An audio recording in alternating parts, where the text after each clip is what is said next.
म्हणजे 2 महिन्यानंतर जर आमच्याकडे मंत्रीपद आला तर सगळ्यात पहिले एसपी आणि कलेक्टरचा खैर नाही या ठिकाणी मी तुम्हाला सांगतो. नाही झाला, आपल्याला गेला वापसही आला, परंतु हे काम करायला थोडंसं अवधी लागते. असं बटन दाबला काम होत नाही. त्याचा टेंडर काढायचा, काम करायचा, त्या ठेकेदाराला पैसे द्यायला कधी कधी सरकारकडे पैसे नसतात, कधी कधी काम लेट होते. आता सिवरेजचं काम सुरू आहे, तो पाईपलाईन जाईल तेव्हाच त्याच्यावरती रस्ता बनेल ना. आता पाईपलाईन टाकता त्या सिवरेजवाल्याला कमीत कमी 80 कोटी रुपये बॅलन्स आहे त्याच्या शासनाकडे. 80 म्हणजे 250 कोटीची योजना आहे. मी काही नगर परिषदचे काही वकील नाहीये, त्यामुळे जर पैसे 100% मिळाले असते तर स्पीड आली असती. त्याच्यानंतर आपण 250 कोटी रुपये रस्त्याचे नगर परिषदच्या मार्फत मी मंजूर करून ठेवलेले आहे. त्याच्यानंतर स्टेट बीएनसीचे म्हणजे आपला हा जसा हा रस्ता झाला तसं शास्त्री चौक ते आयट्यापर्यंत चौपदरीकरण रस्त्याचा मंजूर करून ठेवलेला आहे. त्याच्यानंतर राजीव गांधी ते नागपूर नाका तो पण चौपदरीकरण केला आहे. परंतु टेक्निकल काही सिवरेजमुळे आहे किंवा पैसेमुळे आहे, थोडंसं अवधी लागते. मी बघतो म्हणजे रस्ता खराब असेल तर तिथे मार फोटो टाकतात, पण चांगला झाल्यानंतर फोटो टाकत नाही. अरे तुम्ही आम्हाला निगेटिव्ह रस्ता खराब असला तर शिवे घालता, पण जेव्हा चांगला रस्ता झाला तर चांगला पण म्हणा ना. आम्ही चांगलं काम केल्यानंतर अपेक्षा नाही का चांगलं म्हणायला पाहिजे. कारण नुसतं लोकप्रतिनिधी शिवेच खायला आहेत, मग तरुण पिढी राजकारणामध्ये येणारच नाही.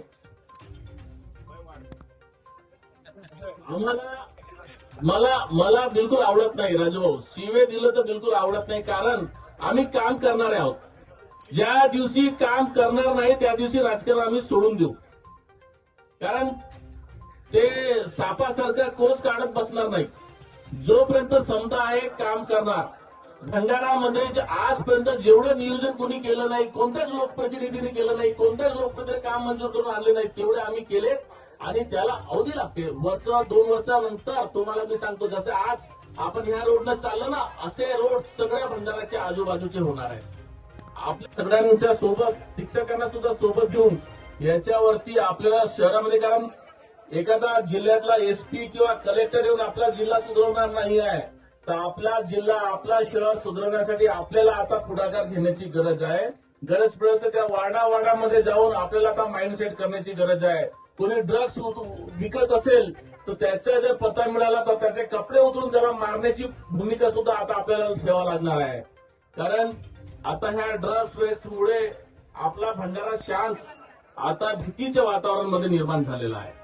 म्हणून जर याच्यामध्ये आपण आता पुढच्या, मला वाटतं एखादा कार्यक्रम, मगाशीच मी जयश्रीताईशी वगैरे बोलत होतो की अगदी 9वी 10वीचे मुलं सुद्धा आता ड्रग्ज घेऊ लागले आहेत.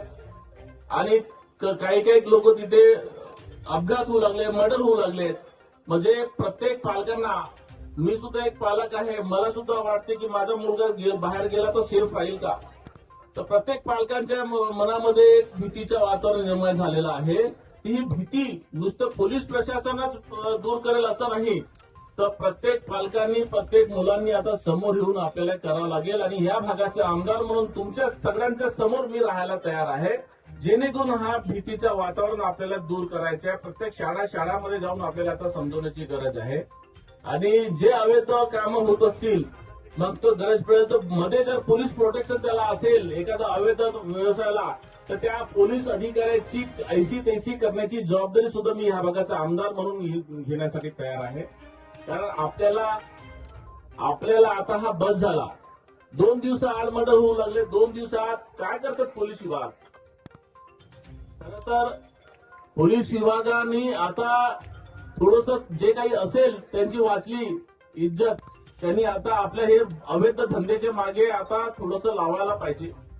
कारण नुसत्या अवैध धंद्याला संरक्षण देण्यापेक्षा अवैध धंदेवाल्याला, आता एखाद्या अधिकाऱ्याला विचारलं हे काय होते, नाही ते आपसी. अरे आपसी पण काय झाला.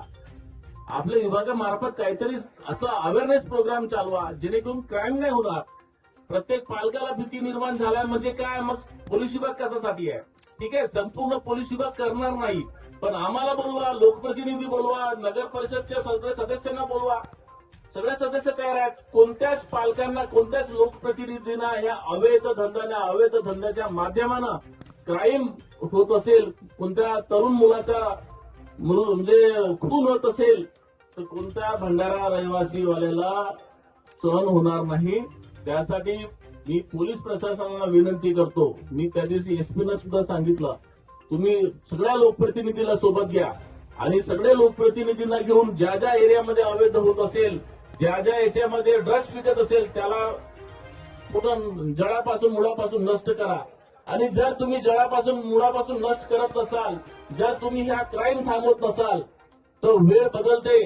आज आमच्याकडे समजा ठीक आहे, म्हणजे 2 महिन्यानंतर जर आमच्याकडे मंत्रीपद आला, तर सगळ्यात पहिले एसपी आणि कलेक्टरचा खैर नाही या ठिकाणी मी तुम्हाला सांगतो. कारण हा जिल्हा शांत आणि प्रिय जिल्हा आहे. हा कधीच निगेटिव्ह जिल्हा नाही आहे. परंतु निगेटिव्ह जिल्हा कोणी करत असेल, त्याच्या फक्त चांगल्या गोष्टीसाठी चांगल्या बंगल्यामध्ये राहणार एसपी कलेक्टरला तिथपर्यंत नाही आहे. तुम्हाला अधिकार दिलाय तर चांगला वातावरण सुद्धा निर्माण करायला पाहिजे ह्या जिल्ह्यामध्ये. मी तुम्हाला सांगतो, किती निगेटिव्ह आला तरी तुम्ही सकारात्मक ऊर्जा ठेवा. बरेचसं आम्ही चालता मगाशी आता ह्या रोडनं आपण गेलो. तुम्ही विचार करा, 2-3 वर्ष आधी ह्या रोडनं जाताना धूळ उडत होती, रस्ते फुटले होते. आता किती कमी आहे, पण येणाऱ्या 4 वर्षात 5 वर्षात भंडारा हा डबल संख्येमध्ये वाढणार आहे. कारण याचा इन्फ्रास्ट्रक्चर आपण मंजूर करून ठेवलेला आहे. इन्फ्रास्ट्रक्चरच्या माध्यमानं रोजगार निर्मिती जलपर्यटनच्या माध्यमानं होणार आहे. आपल्या जिल्ह्यामध्ये 1-1, 2-2, 3-3 मेडिकल कॉलेज आपल्याकडे आलेले आहेत. आपल्या आता कलेक्टर ऑफिस, एसडीओ ऑफिस, तहसील ऑफिस सगळं इन्फ्रास्ट्रक्चर बदलत आहे. तर ह्या सगळ्या जेव्हा गोष्टी बदलतील, जिथे सिवरेज नागपूर मुंबईमध्ये पाहत होतो त्या भंडारामध्ये होत आहे. विरोधक म्हणून बोलायला सोपं आहे हो, पण करायला त्रास होतो. घर तोडणं सोपं आहे, घर बांधणं कठीण आहे. तुम्ही विचार करा, बोलायला सोपं आहे, 10वी 12वीचे मार्क 90% पाहिजे, पण त्या पोराला माहित आहे किती मेहनत करावी लागते. बरोबर आहे की नाही? बोलणाऱ्याला सोपं आहे, पण मेहनत करते त्याला माहिती आहे. आता आपले सेलोकर साहेबांचे एक्झिक्युटिव्ह हे नुसतं कागदावरती बसून विचार केला तर पाणी अडवणं पाणी जिळवणं काम होऊ शकते का? त्यांना मेहनत करावं लागते, एस्टिमेट बनवावं लागते, त्याच्या सगळ्या मंजुरीसाठी प्रस्ताव पाठवावा लागते. कलेक्टर ऑफिसमध्ये 10 चक्रा टाकावं लागतात, मंत्रालयात 10 चक्र टाकावं लागतात, तेव्हा ते प्रकल्प होतात. पाणथेल्यावर बसणं, रस्त्यावर टवाळेबाजी करणं सोपं आहे. माझं एवढंच विनंती आहे, कोणाचा चांगला करू शकत नाही तर कोणाच्या बद्दल वाईट पण बोलू नका. सकारात्मक ऊर्जा आपल्यामध्ये राहिली तर शरीर पण साथ देते. ज्याच्या शरीरामध्ये निगेटिव्ह ऊर्जा राहिली ना, तो त्याचं शरीर सुद्धा साथ देत नाही. ह्या आजच्या कार्यक्रमाच्या माध्यमानं आपल्याला सगळ्यांना सकारात्मक ऊर्जा मिळो अशी देवाची प्रार्थना करतो आणि मी आपल्या शब्दाला विराम देतो. जय हिंद, जय महाराष्ट्र. धन्यवाद. आपल्या परिसरातील अशाच ताज्या व महत्त्वाच्या बातम्यांचा आढावा घेत राहण्याकरिता लोकराज्यचा YouTube चॅनलला आता सबस्क्राईब करा.